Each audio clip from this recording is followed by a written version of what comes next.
మూసీ సుందరీకరణలో భాగంగా నదీ పరివాహక ప్రాంతాల్లో ఉన్న నివాసాలను కూల్చివేయాలని సర్కార్ నిర్ణయించడం ఇప్పుడు తీవ్ర ఆందోళన పరిస్థితికి దారితీసింది. ఆ ఇళ్లకు మార్కింగ్ చేస్తుండటంతో బాధితుల్లో ఆందోళన వ్యక్తమవుతోంది.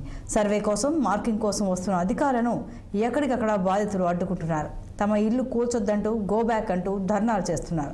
మూసీ పరివాహక ప్రాంతాల్లో మార్కింగ్ చేసేందుకు వచ్చిన అధికారులను బాధితులు అడ్డుకున్నారు. ఈ సందర్భంగా స్థానికులకు అధికారులకు మధ్య తీవ్ర వాగ్వాదం తలెత్తింది. ఎఫ్టీఎల్ పరిధిలో ఉన్నటువంటి ప్రతి ఇంటి వద్దకు వెళ్లి అధికారులు సర్వే చేయడంతో పాటు మార్కింగ్ పనులు చేపట్టారు. డబుల్ బెడ్రూమ్ ఇళ్లకు వెళ్లేందుకు ఆసక్తి ఉందా లేదా అని ప్రశ్నించి ఆ వివరాలను కూడా నమోదు చేశారు. ఆసక్తి ఉన్నవారిని వెంటనే అక్కడకు తరలించేందుకు ఏర్పాట్లు చేశారు. ఆసక్తి లేని వారు తమకు ఇష్టం లేదని చెప్పడంతో రెవెన్యూ అధికారులు వారి కళ్ల ముందే ఆ సర్వే దరఖాస్తులో ఆసక్తి లేదు అని నమోదు చేశారు.